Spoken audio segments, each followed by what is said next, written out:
जय श्री कृष्णा। आप सभी को चैत्र मास के कृष्ण पक्ष की एकादशी की ढेरों शुभकामनाएं। आज के इस वीडियो में हम बात करेंगे कि चैत्र मास के कृष्ण पक्ष की एकादशी किस दिन है, व्रत किस दिन किया जाएगा, पूजन कैसे करना है, क्या विधि रहेगी, शुभ मुहूर्त क्या रहेगा, क्या गलती नहीं करनी है इस एकादशी में, क्योंकि प्रत्येक एकादशी के नियम अलग होते हैं। उसके बारे में भी चर्चा करेंगे। पारण कब करना है, पारण की विधि क्या रहेगी, क्या भोग लगाना है, क्या मंत्र होगा, ये संपूर्ण जानकारी आपको आज के इस वीडियो के माध्यम से प्रदान किया जाएगा। आपसे निवेदन है कि वीडियो यदि थोड़ा सा भी उपयोगी लगे तो उसे एक बार लाइक अवश्य कर दीजिएगा, क्योंकि आपका एक लाइक हमारे लिए बहुत ही महत्वपूर्ण होता है। चैनल पर नए हैं तो सब्सक्राइब कर लीजिएगा, क्योंकि एक प्रतिष्ठित ज्योतिष संस्थान का चैनल है। यहाँ पर जो जानकारी दी जाती है वो पंचांग और ज्योतिष शास्त्र पर आधारित होती है। कुछ भी मनगढ़ंत नहीं बताया जाता है या इधर उधर से नहीं बताया जाता है। अपने व्रत की सफलता के लिए और भगवान श्री हरि का आशीर्वाद प्राप्त करने के लिए कमेंट बॉक्स में अवश्य लिखिएगा जय श्री हरि या ओम नमः भगवते वासुदेवाय। प्रिय भक्तों, ये जो एकादशी है चैत्र मास की कृष्ण पक्ष की, इसका नाम होता है पापमोचनी एकादशी। पापमोचनी एकादशी की महिमा बहुत अधिक इसलिए है क्योंकि ये एक ऐसी एकादशी है जो पापों का मोचन करती है, अर्थात पापों का हरण करती है। इस एकादशी का व्रत करने से, पूजन करने से आपके सभी पाप कर्म नष्ट हो जाते हैं तथा मनुष्य अपने सभी ऐश्वर्यों को भोगता हुआ भगवान का सानिध्य प्राप्त करता है। इस एकादशी की विशेषता ये भी है कि इस एकादशी पर भगवान श्रीहरि विष्णु के साथ पापों का हरण करने के लिए पापहारिणी देवी का भी पूजन किया जाता है।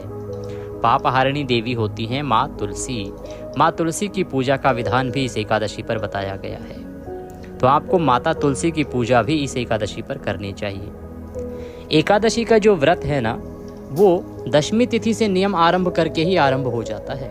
दशमी तिथि को कुछ महत्वपूर्ण चीज़ों को नहीं खाना चाहिए, जिसमें हरी पत्तेदार सब्जियां हैं, मसूर की दाल, चने की दाल, शहद, इनका सेवन आपको दशमी तिथि को भी नहीं करना चाहिए। साथ ही लहसुन, प्याज आदि का सेवन भी वर्जित बताया गया है।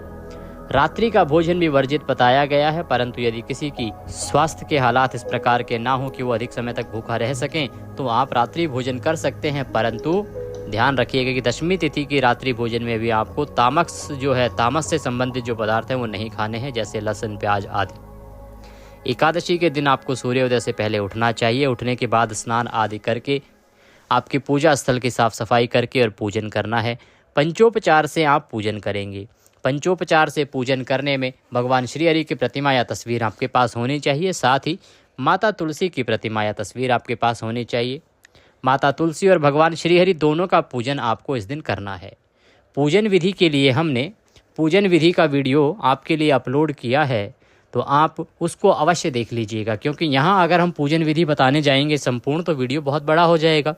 सामान्यतः आपको पंचोपचार से पूजन करना है, भगवान को स्नान के लिए जल अर्पित करना है, तिलक लगाना है, वस्त्र के रूप में मौली अर्पित करनी है, फूलों की माला पहनाएंगे, घी का दिया जलाएंगे, धूप दिखाएंगे, दीप दिखाएंगे और भगवान को भोग के लिए नैवेद्य अर्पित करेंगे। नैवेद्य में क्या, नैवेद्य में कोई फल होगा तो फल चढ़ाइएगा, मिठाई चढ़ाइएगा, अन्यथा आप मिश्री अर्पित करेंगे। और उसके बाद भगवान को तांबूल अर्पित करेंगे। तांबूल अर्थात पान का बीड़ा अर्पित करना चाहिए और भगवान से प्रार्थना करनी चाहिए। जो आपकी मनोकामना है इस व्रत को करने के पीछे, वह मनोकामना भगवान के सामने आपको बोलनी चाहिए। इसी प्रकार से आपको माता तुलसी का पूजन करना चाहिए। तुलसी माता को जल अर्पित कीजिएगा। जल अर्पित करने के बाद माता को तिलक लगाइएगा। तिलक लगा के वस्त्र के रूप में मौली अर्पित कीजिएगा या चुनरी चढ़ा सकते हैं। माता को भोग लगाइएगा, फूलों की माला पहनाइएगा और उसके बाद माता से व्रत की सफलता के लिए प्रार्थना कीजिएगा, निवेदन कीजिएगा। इस प्रकार से माता का पूजन करना है और कथा सुननी है।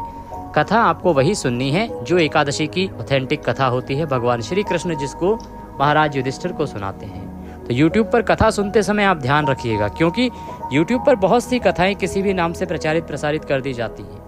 तो एकादशी की कथा सुनने के लिए सही चैनल पर जुड़े रहिएगा।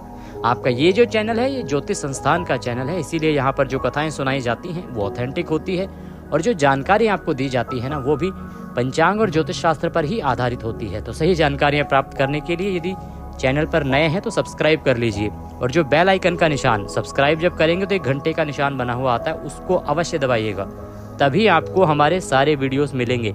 अन्यथा होता क्या है कि आप सब्सक्राइब करके छोड़ देते हैं और आपको वीडियोस मिलते नहीं हैं। फिर मैसेज आते हैं कमेंट बॉक्स में कि पंडित जी आपने इसका वीडियो नहीं डाला, उसका नहीं डाला। तो कृपया सब्सक्राइब कीजिए और बेल आइकन के निशान को अवश्य दबा दीजिए, बेल को, तभी आपको सारे वीडियोस मिलते रहेंगे। कथा सुनेंगे, कथा के साथ आपको विष्णु सहस्त्र नाम का पाठ करना चाहिए, विष्णु सहस्त्र नाम सुनना चाहिए, आपको विष्णु सहस्त्र नाम आपको पढ़ना चाहिए। आपके इसी चैनल पर विष्णु सहस्त्र नाम भी अपलोड किया जाता है। तो कथा के साथ विष्णु सहस्त्र नाम सुनिएगा।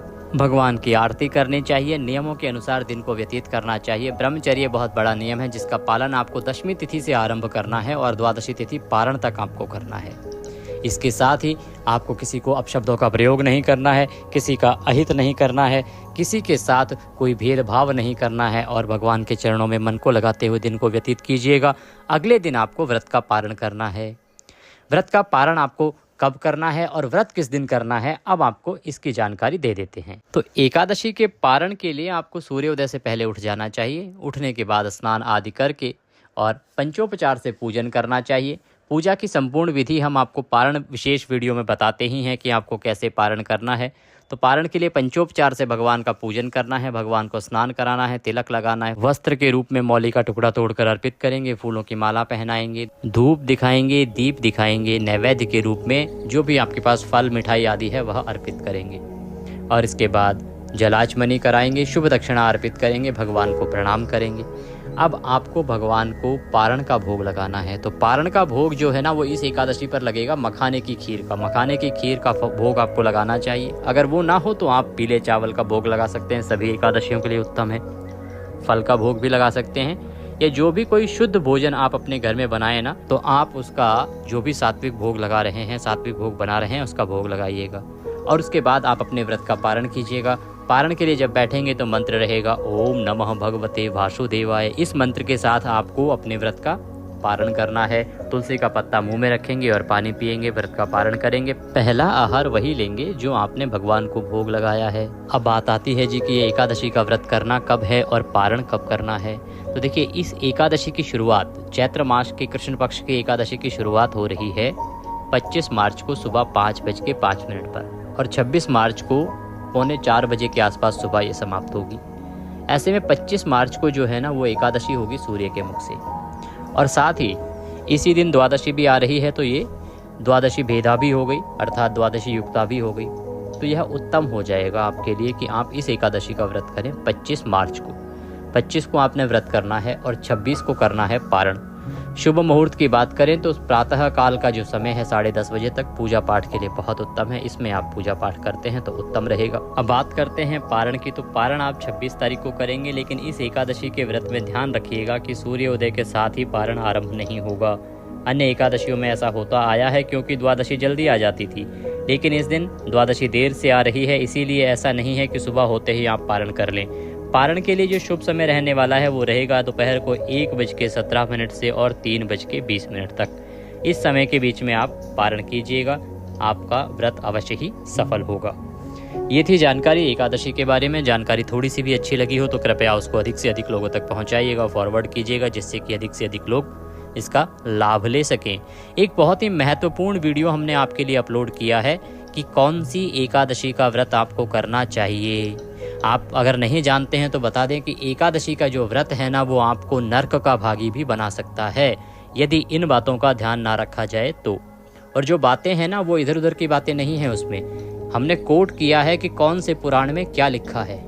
नारद पुराण से लेके विष्णु सहस्त्रनाम, शिव उमा संवाद, इसके अतिरिक्त न जाने कितने ही पुराण हैं जिनमें एकादशी का वर्णन आता है और उनके आधार पर ही हमने वह जानकारी आपके लिए एकत्र करके और वीडियो बनाया है।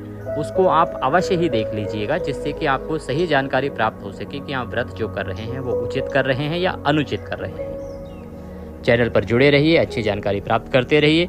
नए हैं तो सब्सक्राइब करते जाइए। अपने व्रत की सफलता के लिए अवश्य ही लिखिएगा ओम नमः भगवते वासुदेवाय। कुछ पूछना चाहते हैं तो कमेंट बॉक्स में लिख के पूछ सकते हैं। भगवान सबका कल्याण करें।